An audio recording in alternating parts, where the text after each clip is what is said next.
Hi, welcome back to Kolsky RC. If you haven't already subscribed, please do hit that notification bell and hit that like button.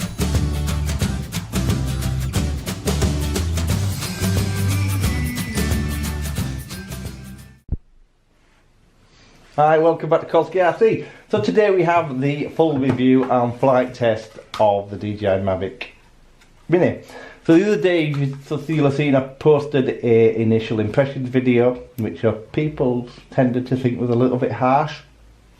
I don't know if it was harsh or not, but it certainly didn't blow me away when I took it out of the box. A lot of the things I thought then, I still think today. It's extremely flimsy. How well this would take a drop, I don't know, and I still think the motors are far too small for this. What's giving you the efficiency, but I can see these motors burning out. However, the video I showed you in the clip was from the 2.7K video where it had a lot of, well, not screen tear, but blurring. Was affected a lot by the wind. So I've flown this today and it's probably 7 miles an hour and I had none of them issues, but you do see slight blurring when you turn. So if you're going in a straight line with this thing in 2.7K, it's absolutely fine, you don't get it. What you'll see at the edge of your screen, so and not just my video, most of them I've watched, is the screen looks soft at the edges. If you film in 1080p 60, you don't have any of that issue. So the video you're going to see that's coming up after I've done this initial overview, review, whatever it is, you'll see that the first video I recorded is in 2.7K and that's got the return to home test in it. And the second video is recorded in 1080p, 60 frames a second. And you can let me know in the comments which ones you think are better. There's been hundreds of reviews of this on the internet. I'm just going to go over some quick things in case you've never seen it. So the things I love about it is it flies like a DJI. It just flies amazingly well. Absolutely superb. It's super smooth in the air. Very, very stable. Even in the wind when it was outside the other day, it didn't really, it was giving it some shake, but it kept its position really well. Its return to home isn't great, and I think one of the main reasons of this time is the size of this optical sensor. It's tiny on the bottom of here, and they've done that to save weight obviously, but if you compare that optical sensor to the one on the Spark or the things, you'll find it is smaller. And they've done that to save weight, so I totally understand. I'm not getting into that debate, but I don't think it's 249 grams when you fly it in the summer anyway, because you're going to have an ND filter on there, you're going to have something else, and you're going to pull this thing over its weight. However, it's 249 out of the box, and it's a very grey area, because I think if you were stopped by the police, or whoever's going to do, and they're not going to carry scales around with them, so I believe the weight should be what the advertised weight is by the manufacturer, and that's 249 grams. So I love that. The transmission distance is amazing. So I recorded the first video, I think in 2.7K, I've recorded with the Apple iPhone as well. So I've got screen recorded, and you're going to see that the signal looked great. I think it was 700 meters or something, and I hit return to home. Not because I'd lost the signal, because I just hit return to home. In that area, most of the drones I fly where I was flying, I specifically did that place because I wanted to see what the range was like, and I normally have Wi-Fi issues, and I had none. It flew absolutely fine. So the advanced Wi-Fi, however they've done it, is absolutely brilliant. The controller, although it feels a bit cheap, seems fantastic when it's in the air. You don't seem to have an issue with flying it, but it does feel cheap. One of the biggest bugbears of this thing is this app is awful. Why they made this app, I do not know. It's so limited, it's untrue. You can adjust very little on it. Everything's in auto mode, and you can adjust nothing. So your video footage is going to look what it looks like, because you can't adjust anything on it. Similar with photos. They need to sort that out, and there's no way they can not do that, because that's simply either a firmware issue or a software issue. It can be sorted. They need to do that. Why they didn't use the original app, I do not know. Because it doesn't. All they had to do was play with that app and take some of the flight modes out, so it's not the follow me and stuff, and they could have used that app and just modified it. Why they made this thing, I do not know. And if it's to try and make it different from all the others, well, that's fine. But they've actually made this. This is the thing I hate most about it, is the app. Although, when I was flying it, I did a fantastic picture on my screen. The screen looked great. I had a fantastic resolution coming back. But I just hate the app. One of the other things it's doing, and this must just be, I presume this is a software bug, and I've seen other people get this. I was flying it, I had 70% battery, and it suddenly come up and told me I had low battery, or insufficient battery, or low battery power. I ignored it and carried on flying, and it went away after a little bit. And the other thing it comes up and told me was, when I was in the mid-air, I'd been flying it about 10 minutes, and it told me I needed to warm the battery up. Again, strange, but these are just obviously glitches in the firmware, in either the firmware in this, or in the app. I haven't flown this. When they got this stock, I didn't fly it, so I don't know what it was like on the old firmware. I put the latest firmware on here when I got it, so it could have been better, but these are just glitches on here. These are no issues. I haven't tested any of the flight modes out, so I haven't done the drone and all the rest of it. I'll do another video where I'm going to get far more in depth on it, and I'll go far more in depth on them kind of things. But the reason for the video today, I just wanted to get my review out of it, because I did put that video up the other day, and I wanted to just do a follow-up on that as quickly as possible and do a full review of the drone. So let's just turn it off. It's got an on and off button underneath. It's got your typical DJI lights. Turn this off as well. The battery obviously goes in the back of here, and it just pulls out. It's a lithium-ion battery, not a LiPo. I can't comment on any kind of lens attack. What I would say is, when I've had lithium-ion batteries and other stuff, they do not last. When I have them in my transmitters, they seem to not last very long.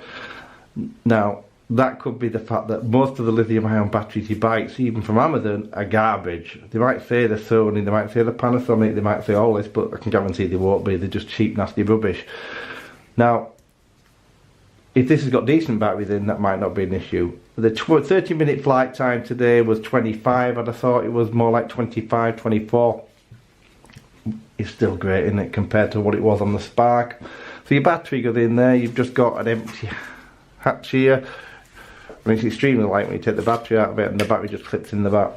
It takes a while to charge, and it charges by USB. Remember that I bought the basic package. All I bought is what you see on the desk here.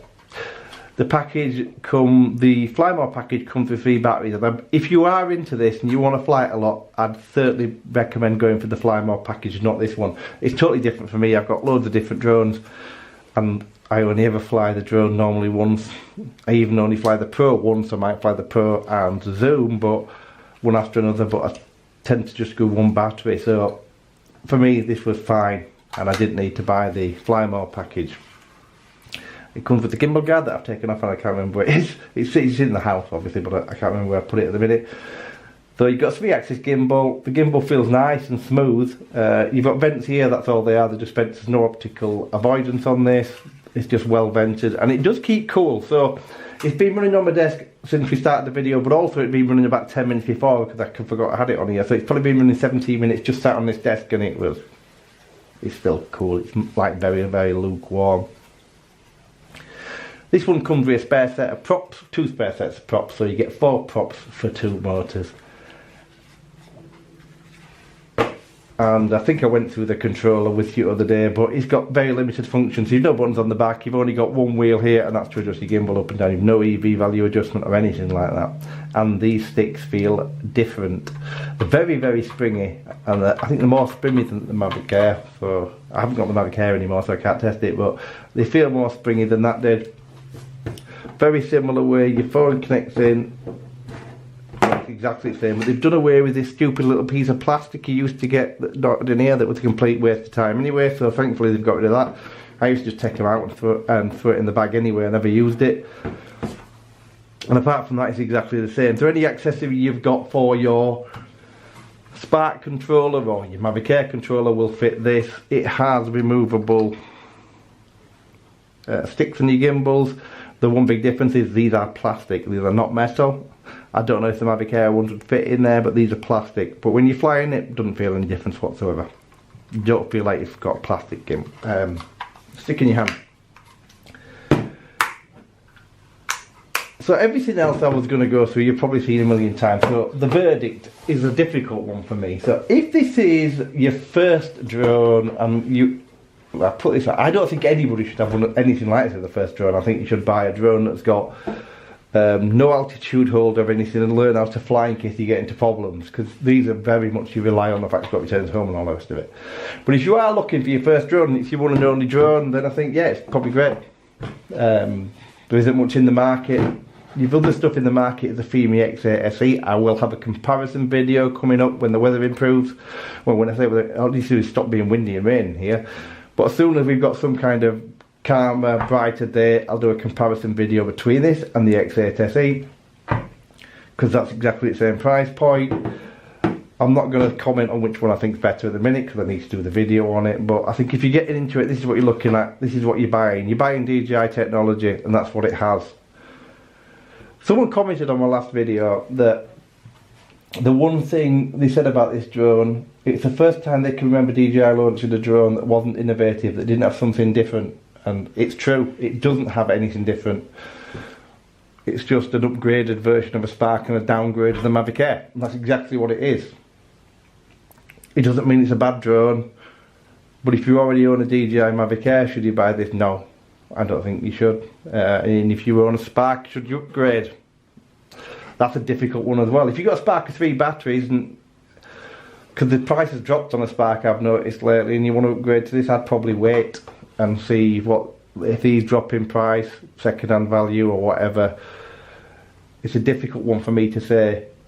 But as a standalone unit, it's your first ever drone, if that's what you want to do, get into camera drones, yeah, I'd recommend it. Because if that's what you're looking for, light, very, very portable, it's extremely portable.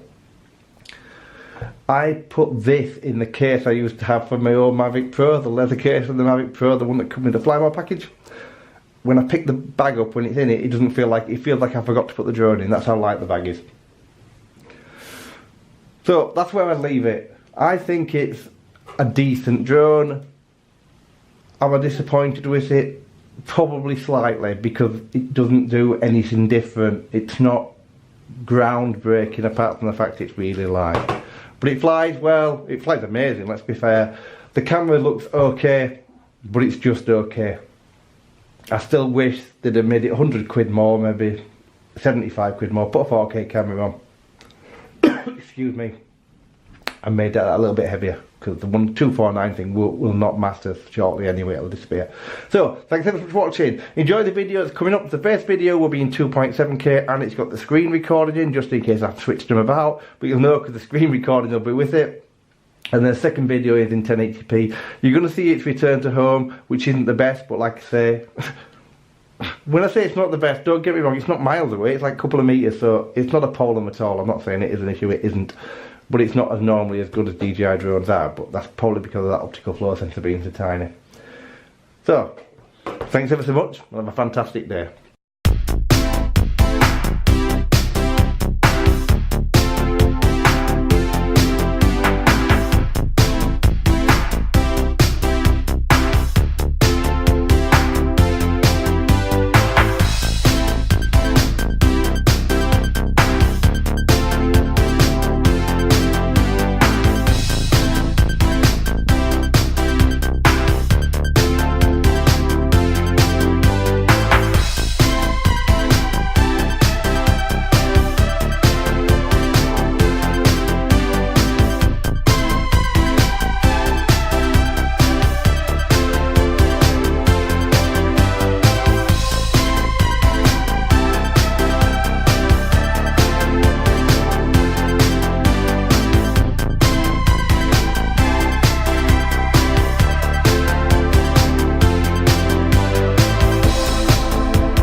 Thanks for watching my channel. If you like the video, please subscribe and hit the like button, and also hit that notification bell. There's plenty more good stuff coming up.